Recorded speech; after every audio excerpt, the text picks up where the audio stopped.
Hey, what's up, guys? It is Rapmark here. Doing my the final episode, part six, episode six of Obi-Wan Kenobi, and also final thoughts on that. Whew, man, this has been a pretty up and down series, to be honest. To start off, obviously they're being chased, uh, and it just looks so, so silly. Like, so the Star Destroyer is chasing after this sort of cargo ship, transport ship, and sort of dancing around. It it looks kind of crazy. Vader comes to the forefront, and you would think one of the first things is send out the TIE fighters, send out the fighters, and no, it's just oh God, a lot of these things I forgot verbatim. I watched it last night, but it's like increase firepower, which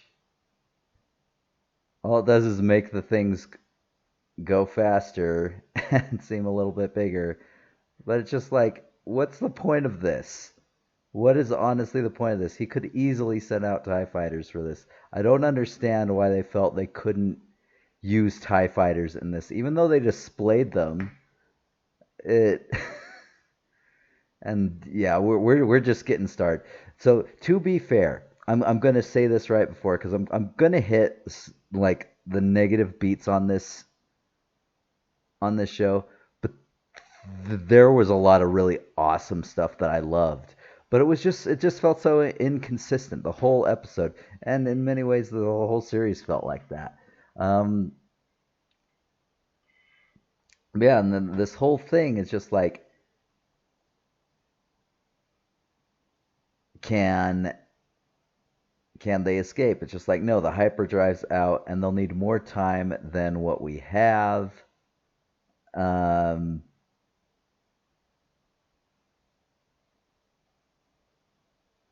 which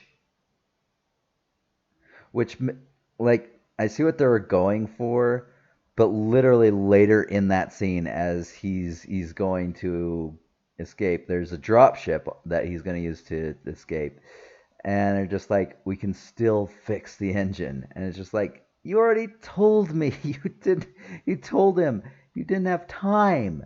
You didn't have time. What? Okay. Anyway, so then there's that, and then you have Vader and the Grand Inquisitor's on there, and God, he just looks so ridiculous. I'm really glad he didn't play a major role in this because man, he looks ridiculous. But it's just so bizarre. Uh the way he looks. But anyway, just like go so he has the option to go after the path, the survivors of the path on that planet, and going after Obi-Wan. And it's just like Obi-Wan's the only thing that matters, which, I mean, it's kind of right, but again, you have other ships on this Star Destroyer. You could literally pursue both. And I I just don't get it. Because we know Star Destroyers have huge amounts of fleets of TIE fighters. Not to mention, like, what other, auxiliary ships they might have in there. A Star Destroyer is a pretty freaking huge ship, so I don't know. I don't know. Oh man. Um, once again, so he goes off to a planet. We don't know what planet this is. But that's where he is going to meet Vader, who gets on his personal ship. Once again, he could literally have gone on his personal ship to go after Kenobi and let the Star Destroyer go on to capture the survivors. I don't know. Like it's shit writing. It is shit writing, which is something that has plagued this this series since it came out. And it's unfortunate because again, it's treating its audience as if it were stupid. And because it does that, if you're an intelligent or like if you're an intelligent audience member, it takes you out of it. Like with stories like this, you can have like you can have stuff you don't like in a thing like that, but as long as you have a a suspension of disbelief, as long as you can like attach yourself to that story, then you can make it work, is what I'm saying. This one, it just didn't work. I felt like I was so out of it because again, they're treating me like I'm stupid. So I'm looking at this and I'm just like, this is stupid, and they keep going with it, and it pulled me out of it way too many times. So anyway, with that, so the path escapes the whatever rebellion, beginnings of the rebellion. Who knows? Um,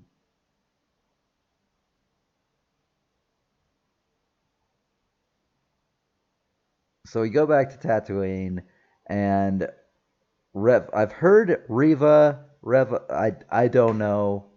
Reva, I guess. She manages to get to Tatooine.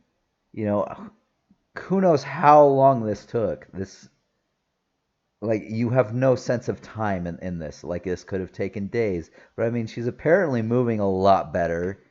She managed to get there relatively quick, I'm guessing.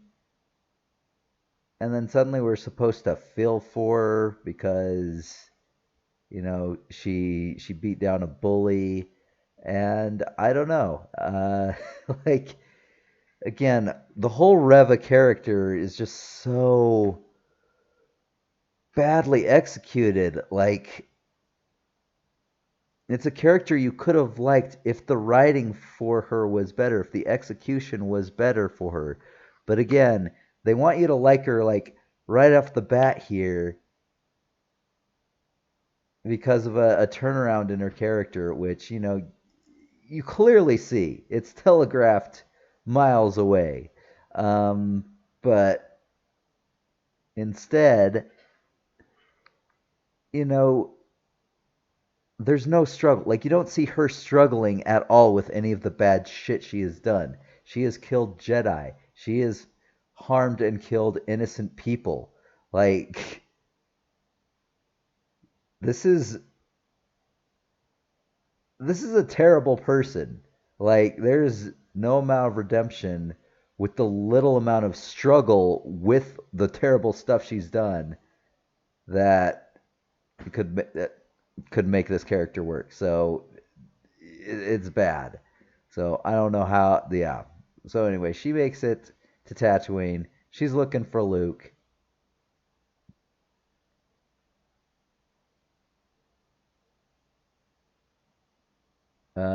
Owen and oh God, I forget how it's pronounced. Buru, I think. Um, so they take to defending Luke, and again, there's some questionable stuff with this, but it's stuff that I can kind of like. They can they have flimsy excuses, like there's flimsy excuses for it, but at the same time, like it can get a pass. Like don't want to go get help. This is their problem. They don't want to sacrifice innocent people. Fair, a poor throwaway light writing, but whatever. And then just the fact that they're defending, like that does kind of make sense. Again, you are out in the middle of nowhere. There are freaking brigands, outlaws, yeah, outlaws. There are, all sorts of criminal elements out there, let alone the Tuscan Raiders. So, I mean, you figure dealing with some raids, you have to somewhat know how to defend yourself in this. So, that does get a pass. I do believe they have a certain amount of combat training dealing with that stuff. So, I can kind of buy that more than, them wanting to try to do this on their own. Uh,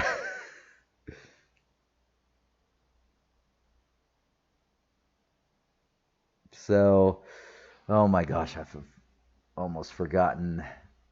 I lost my train of thought here for a sec. Anyway, so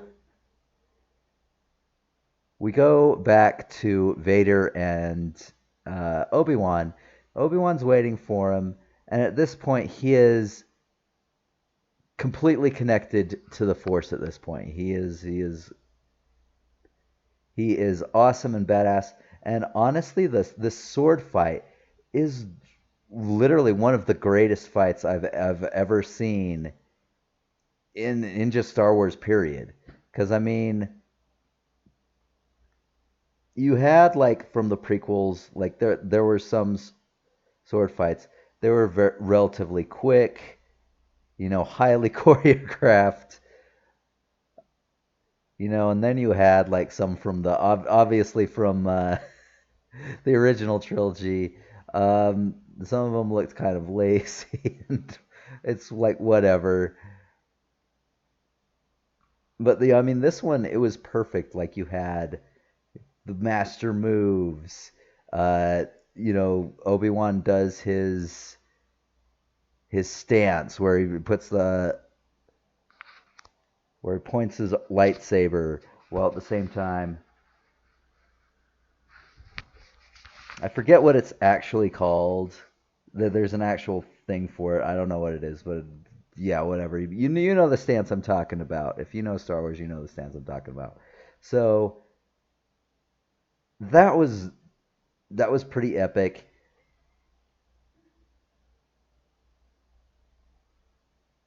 And during this, Darth Vader he acknowledges that he is still strong, that he is strong, but he still has the weakness. And this is as I believe Obi-Wan is taking a rock down to smash him. He puts him, and then he does a force earthquake, which is really cool. They brought out everything for this. This battle was awesome. And then they cut away back to Riva, whatever. And I'm just like, oh my gosh, why are you including this? So she is at Luke's home. They shoot at her. She's able to avoid the shots, obviously, but they are throwing stuff at her. They're wrestling with her. Owen does hurt her. I mean, Veru also gets a nice little punch on her. Uh, they get overpowered though. And then, oh my gosh. So her lightsaber's out. And Luke has never seen a lightsaber. Um,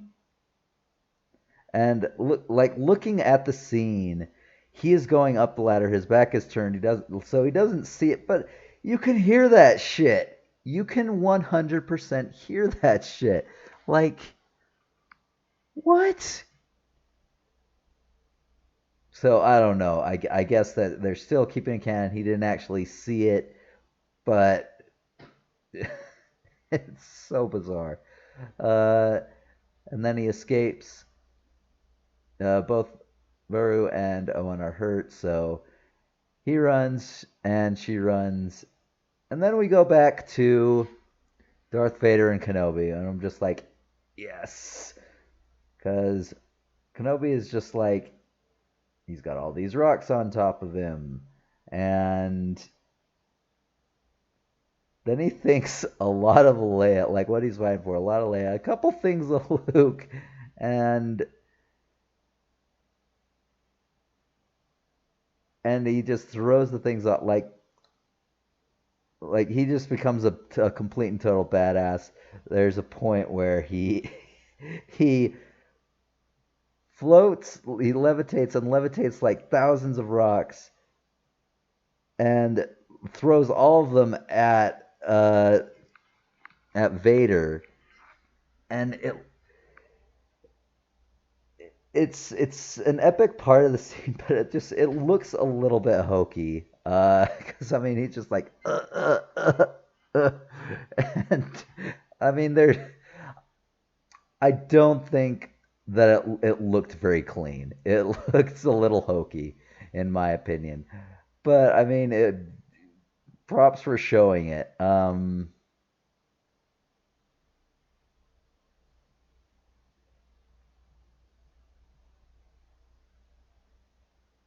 I think I missed something. I think I missed the middle part of the fight. Um, because he is like fighting well against him. I do remember that. And so yeah, I think I missed the middle part of that. I think that was the last part because that's when he escapes and then he catches up with Vader and that's where he essentially kicks his ass. So anyway, yeah. So before we get to that last part, we go back again to Tatooine. Um, Reva is looking for Luke, and it's just so like it was shot so dark. It looks hokey. I mean, you can't see anything. It looks like there's some artifacting because again, the capture is not. It's trying its best to capture a lot of light, and it has to do it slower because it has to allow more light in. So yeah, unfortunately, that didn't work out very well. Again, I blame the director on that. Sadly, I just don't think Deborah Chow was the one to do this. I think it may have been too much.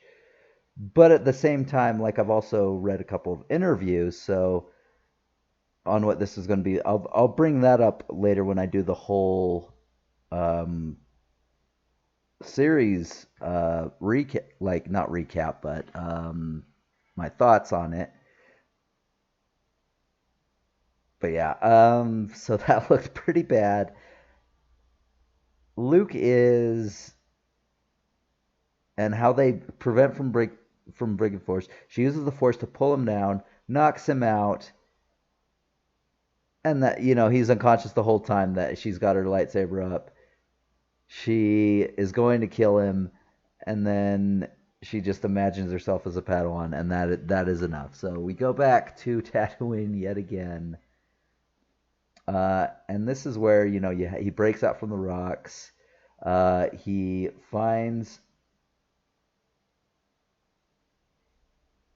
Anakin again, and just literally like a, obliterates him. Like this is like top Obi-Wan right here. This is the master duelist. This is literally like him. I wouldn't say at his best, but he definitely it's as strong as he can be considering how much older he is and how long he's been away. But man, he looks freaking awesome. And he actually cuts a part of Vader's head, and they have Hayden Christensen in it at this time, and I absolutely love it. And there's this whole thing, this whole line of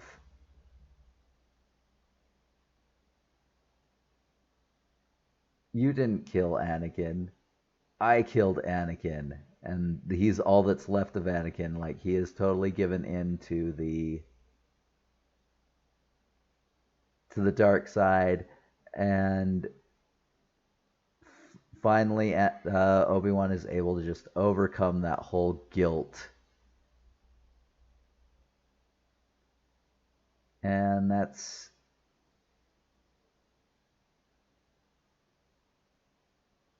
yeah.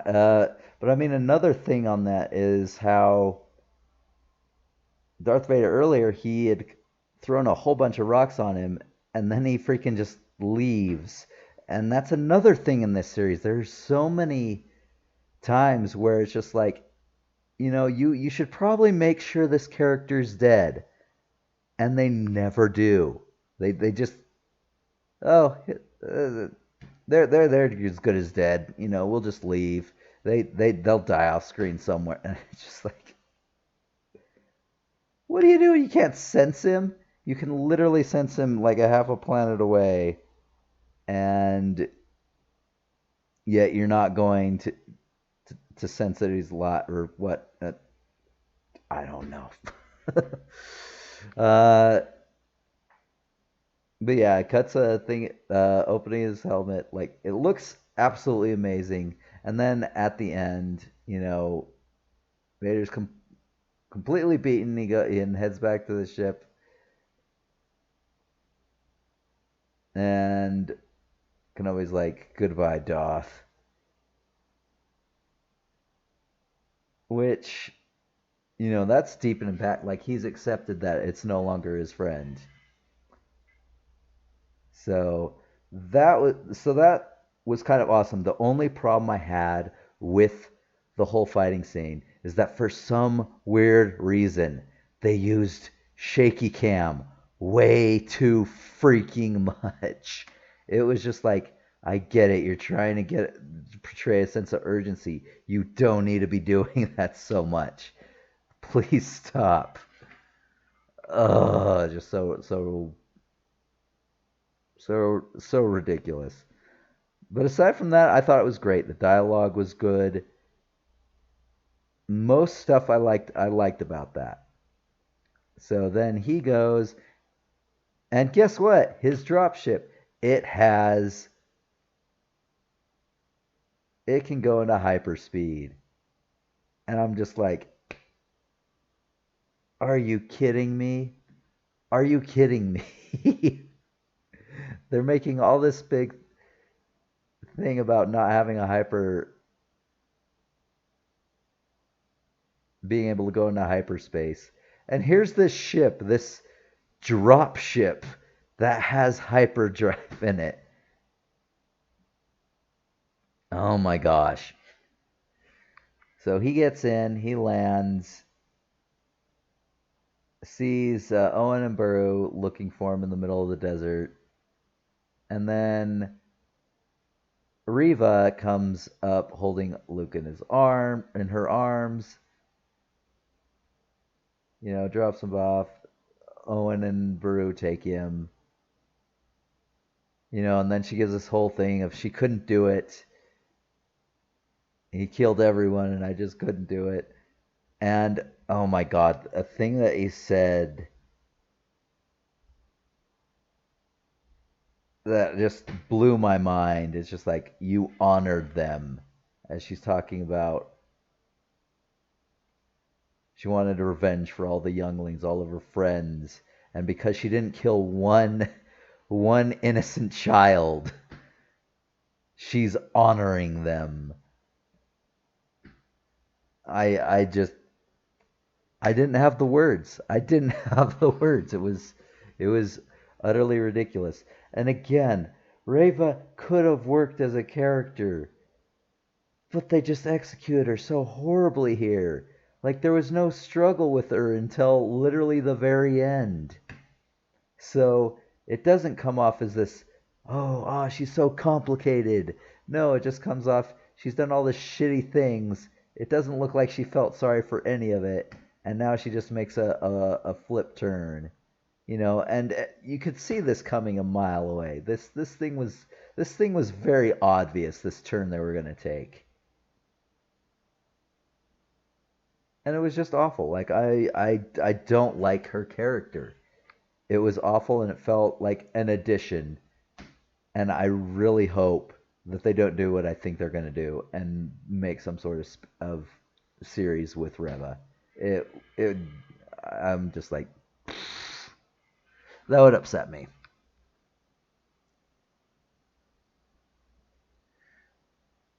So back on Tatooine.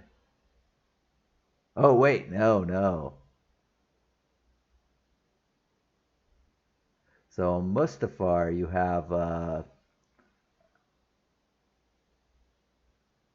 Vader back on, and a cameo from Emperor Palpatine, which was played by the same guy that has played him.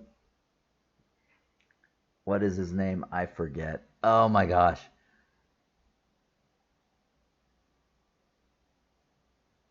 Ian Mc. God, I can't say that. McDermid? Anyway, yeah. So the person who played Palpatine all through one, two, three,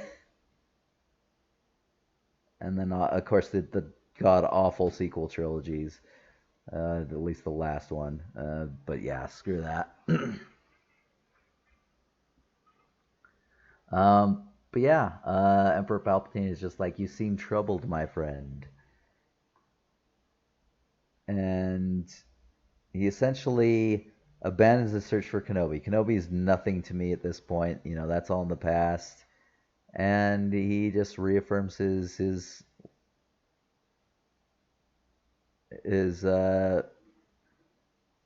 connection with the dark side. And there's that. And then the Imperial March comes on.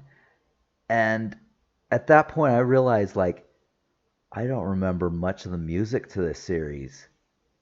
Like, there were some epic tomes, that they usually get, but I mean, it was just also so forgettable. Like, I can't think of anything. I'd need to watch it again to like actually probably remember some of the music that was in this show, because that is the only music where I've probably even that I've even mentioned on any of these reviews, and I'm just like, whoa. All right. Anyway, so we go back to Alderaan. She is taking up her duties as a princess, but it's just like, but there are many ways to rule, and it's just like you have a holster, you have leather. I'm just, oh my gosh, like they did way too much with Leia on this, in my opinion. They tried to make her out as a badass at freaking 9, 10 years old, and it's just like, oh my gosh. So anyway, she looks kind of ridiculous, but whatever, we'll go. She goes to meet this ship, and who's on it? Kenobi. So he help. She says that he'll help, but she can never let on that she knows him out of danger for herself, her family, as well as him. So that kind of loosely,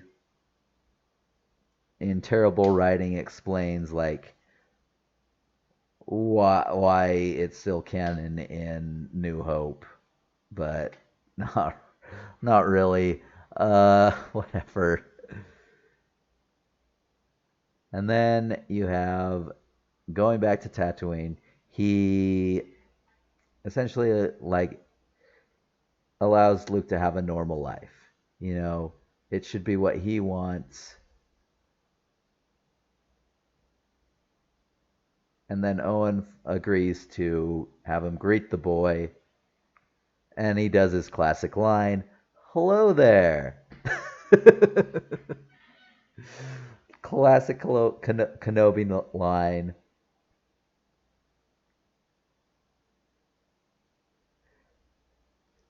And it does kind of make sense because in New Hope, he does mention a hermit, Ben Kenobi. So, I mean, he at least knows about Ben. I mean, it's very not clear if he's ever met Ben, but I mean, it is possible. So, I mean, I can't really rule that out with that. So, anyway, and then as he's walking off, the one thing everyone was waiting for, he's now able to converse with the ghost of Qui-Gon Jinn, the Force ghost of Qui-Gon Jinn. And that is pretty much where it ends. It's just like we have a long journey ahead of us. And yeah, he's going to teach him to use and become a Force ghost. So, what were my thoughts on this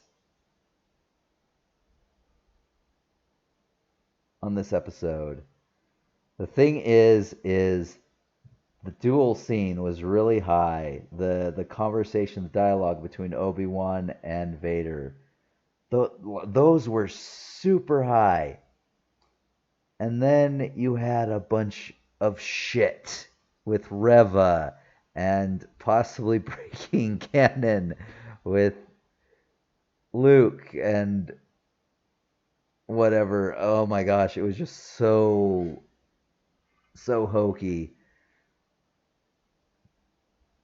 So what am I gonna give this episode in itself? I think I have to give it a 5. Like again, it hit really high highs, but it also hit really freaking low lows. Like I mean, just the inconsistencies, the improbable scenarios, and the endless plot armor that freaking characters like Reva had. It's just like, come on. This is silly. This is absolutely silly. So there's my thoughts on this. So let's get into what I thought of this series as a whole. Pretty much this entire series was an up and down roller coaster. It was plagued with horrible writing. It seemed like Reva was essentially padding. And again, this is a character that was not well executed. At no point did I feel like she was badass. At no point did I feel that her turn at the very end was earned. And oh my gosh, Leia, it's just like you don't have to do all these things with her because the more you do, the more you sort of remove how awesome she was like in the original trilogy. I mean, again, in this one you see her essentially hijack a door on her own. No clue how she even knows how to do this. And I do remember a scene where they need to get a blast door open and they can't do it. And Leia's just sitting there, like it it utterly ruins her character in the original trilogy with the amount that she tried to like. They turned her into a little Mary Sue. They turned her into a little Mary Sue, and it was super annoying. I mean, there were things that I did enjoy. I liked her interactions with Obi-Wan, even though it's like it's a deep relationship that they develop in this short or maybe long period of time because God knows how much time has passed in between like stuff off screen.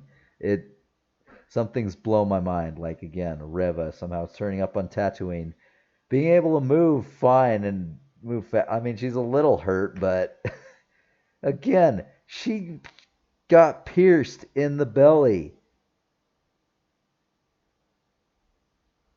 So again, like time, they did a horrible job of like portraying time And because they want to portray a sense of urgency, it seems like less time has passed than maybe did pass, but then it looks hokey because it's just like, damn, she made a fast recovery off being impaled with a lightsaber in the freaking stomach. I don't. And then again, stuff like this dropship is able to get into hyperspace, but they're all like, uh and then don't get me started about the whole ship, in episode 4, I believe. Yeah, 4, where he drags down the one ship, but then there's another ship which you don't see anywhere until the first ship is dragged down. Like again, there's just so much bad writing that pulls this thing down. I thought the performances were great. Like Hayden Christensen, I thought did great as Vader, with the exception of they made him dumb by again walking away from Reva. She should have died in episode 4. Hell, she should have died in episode 2 when Vader realized that she knew who he was. Like, so I don't appreciate certain things they did with Vader, but again, with the material that he was given, I I did enjoy what he did. Like when it was Vader and Obi-Wan. And I loved Obi-Wan. Like Ewan McGregor is an amazing actor. And with some of the garbage he was given, he he did great. Like literally he carried this show on his back. And a little bit of Hayden as well. So, I mean, I can't fault the performances. Reva, and I don't know if it's the performance. I don't want to say it was the performance of the actress. I want to just say it was just the horrible material she was given. Because man, the writing in this whole series was just jank as shit. It pissed me off in a lot of ways. You know, Lauren discrepancies, like again, they've established that Cal Kestis has already infiltrated the base of the Inquisitor base, and yet no security, and their inability to use the Imperials to use their Tie fighters in any way. That was dumb. That was super dumb. Ugh. And again, it's like they're treating their audience like they're dumb. I get it. Obi-Wan, it's always had this sort of silly, you know, writing and it was made for kids. I'm not gonna argue that. I'm not gonna argue that. What I'm gonna argue is that kids aren't stupid. You can have hokey, kid centric writing that's not bad. This was just bad writing. And it treats its audience like they're stupid.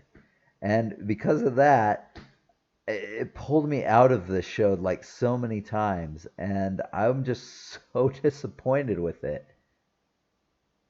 So, I mean, I can't really grade this as a base average of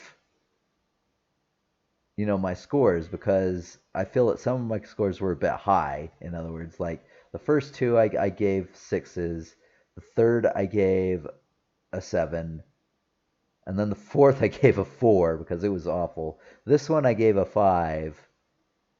But I mean, as a whole, just taking with everything, all the episodes, where everything came through, the ending, and how everything tied into each other, this just wasn't good. It was. I put this at average at best. So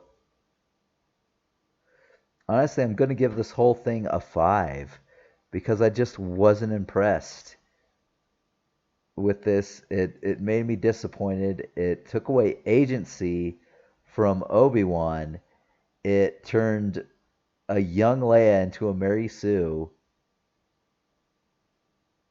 It did some weird shit with Luke. Like, he clearly has no senses to not know what a lightsaber is after all this. Uh,